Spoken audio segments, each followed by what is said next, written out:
Hi there, this is Frank Brill with a sampling of some of the most interesting and important stories that appeared in EnviroPolitics during the week of March 27th through 31st. Let's get right to it. The Record reported on Monday that Jersey Governor Chris Christie had signed a bill authorizing $400 million in new spending on transportation projects over the next 3 months. The spending is in addition to the $1.6 billion the state has already dedicated to road and bridge work from its transportation trust for the current fiscal year, which ends on June 30th. Monday, March 27th also marked the 38-year anniversary of the partial meltdown of Unit 2 reactor at 3 Mile Island Nuclear Generating Plant outside of Harrisburg, Pennsylvania. Deb Kiner writes in Penn Live that according to the Nuclear Regulatory Commission, this was the most serious accident in U.S. commercial nuclear power plant operating history. Although its small radioactive releases had no detectable health effects on plant workers or the public. Its aftermath brought about sweeping changes involving emergency response planning, reactor operator training, human factor engineering, radiation protection, and many other areas of newer power plant operation. It also caused the NRC to tighten and heighten its regulatory oversight. All of these changes significantly enhanced U.S. reactor safety, according to the Nuclear Regulatory Commission. That sounds pretty cut and dry today, but it was anything but that on the day of the incident and the days that followed. John Luciu writes for Penn Live, "It's been 38 years now, but the long legacy of the March 1979 partial meltdown at the 3 Mile Island nuclear power plant lingers to this day. The crisis touched off a public panic in central Pennsylvania, ultimately leading to mass evacuations. This as mixed messages and outright misinformation from both the power company and public officials masked the truth and eroded trust when it most mattered." He writes that the governor's evacuation advisory at the time covered only pregnant women and young children, which would have amounted to about 5,000 people at the time within the 5-mile radius of the plant. However, there were estimates of 144,000 people clogging roadways and highways trying to exit the Harrisburg region. Here's an interesting story out of Reuters. President Donald Trump's White House has said his plans to slash environmental regulations will trigger a new energy boom and help the United States drill its way to independence from foreign oil. But the top U.S. oil and gas companies have been telling their shareholders that regulations have little impact on their business, according to a Reuters review of U.S. securities filings from the top producers. According to reports to the U.S. Securities and Exchange Commission, 13 of the 15 biggest U.S. oil and gas companies said that compliance with current regulations is not impacting their operations or their financial condition. The other two made no comment about whether their businesses were materially affected by regulation, but reported spending on compliance with environmental regulations at less than 3% of revenue. This dissonance, Reuters reports, raises questions about whether Trump's war on regulation can increase domestic oil and gas output, as he has promised, or boost profits and share prices of oil and gas companies, as some investors had hoped. So what's going on here? It sounds like the major oil and gas companies in their SEC reports are saying one thing, while their lobbyists on Capitol Hill have been complaining for years throughout the entire Obama tenure that the regulations are crippling them. Curious indeed. On Tuesday, Andrew Maycuth of the Philadelphia Inquirer reports that the Pennsylvania Department of Environmental Protection has sued 2 tiny townships that banned shale gas wastewater disposal wells, and that action sets the state on a collision course with municipalities over who governs oil and gas operations within a town's local boundaries. Maycuth notes that the legal actions were not mentioned in DEP's public announcement on Monday that it had approved long-delayed permits in the townships for disposal wells. More proof that we need newspapers to look past the official pronouncements of government. The big political story in New Jersey last week was the sentencing of 2 aides to Governor Chris Christie to prison on Wednesday for their roles in a conspiracy to shut down access lanes to the George Washington Bridge, in a brazen and bizarre scheme that used the world's busiest bridge as a means of political payback against a small-town mayor. This, part of a report by Paul Berger in the Record. Berger goes on to say the sentencing capped a 3.5-year political drama that irreversibly damaged Christie's reputation, undermined his political campaign, and made the so-called Bridgegate scandal a household name and fodder for late-night talk shows.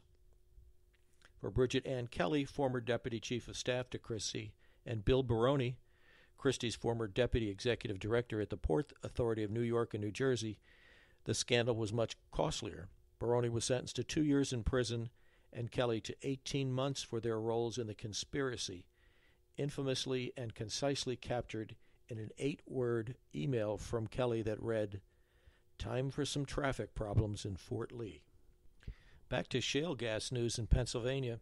There was an interesting court decision this past week. The Commonwealth Court of Pennsylvania ruled on Wednesday that an oil and gas company does not owe annual Marcellus shale impact fees for wells that produced a small amount of gas during some months. That decision reversed a decision by the State Public Utilities Commission that the company had failed to pay nearly $500,000 in fees.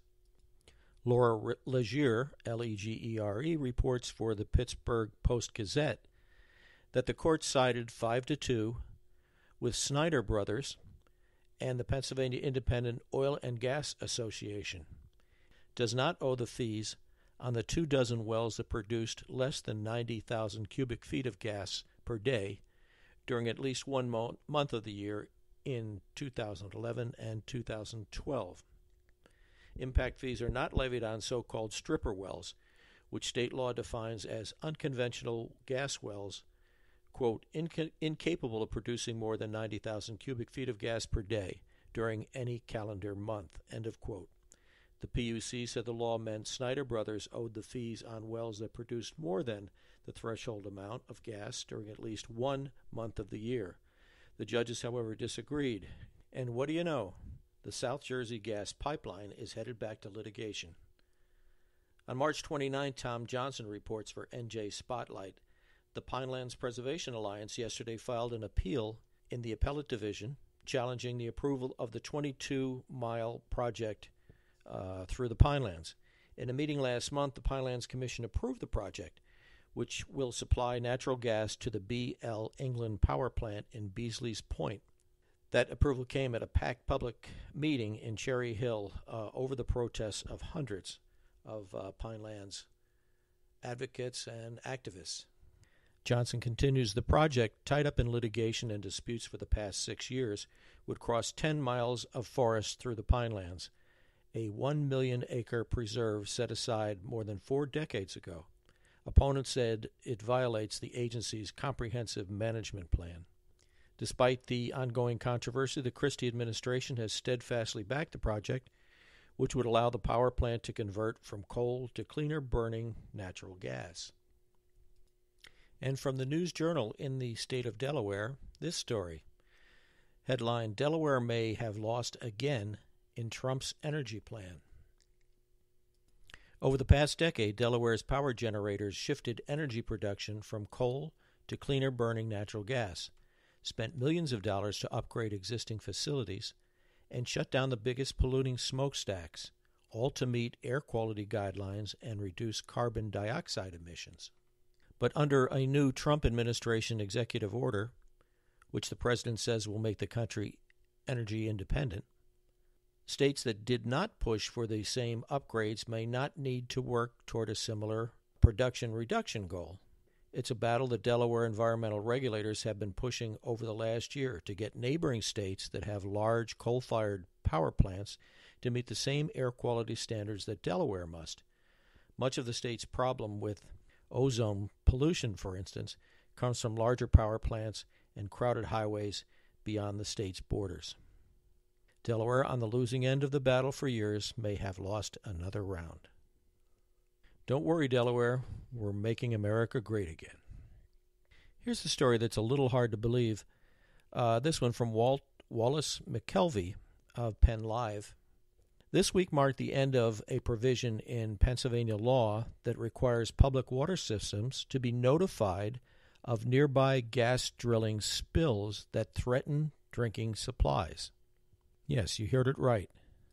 Last September, the state Supreme Court gave the legislature 6 months to add a notification requirement for private water wells, or see that portion of Act 13, the law governing Pennsylvania's shale industry, disappear.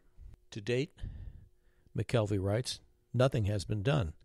Republican leadership in both chambers considered the court's ultimatum a flawed mandate that ignores the difficulty of regulating private wells, which have gone largely unscrutinized. For now, the Department of Environmental Protection plans to continue its notifications of public water systems despite losing the statutory mandate. And he writes there is a new effort spearheaded mostly by Senate Democrats to bolster what currently only is a policy directive. Quote, we need to have a formal statutory obligation, said Senator John Udachak, a Democrat of Luzerne County. Administrations change, department secretaries change. We want to make sure that provision is in there. It should be noted that Democrats don't really call the shots in Harrisburg. Republicans are in firm control in both houses, and it's just hard to imagine that they would not want to be moving to correct a situation where there is no notification anymore, no required notification when private wells are threatened by a shale industry spill. You wonder who these guys are representing, don't you? We have time for one more story, this one from John Hurdle of State Impact, who writes that water quality in the Delaware River estuary has improved over the last few decades, to the point where regulators are now considering adding the breeding of fish to a list of designated uses for a section of the river between Trenton and Philadelphia. John Hurdle, by the way, was our guest on our most recent episode of this podcast, episode number 16.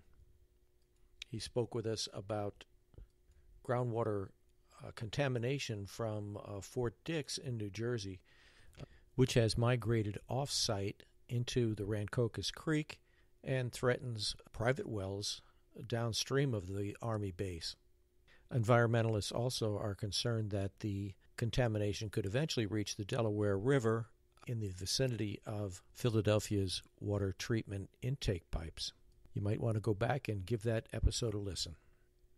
Well, that's all the time we have for today's show, but we'd like to remind you that if environmental issues, news, legislation, and regulations in New Jersey, Pennsylvania, New York, and Delaware are important to you, check out our daily newsletter, EnviroPolitics. That's one word, EnviroPolitics, capital E and a capital P.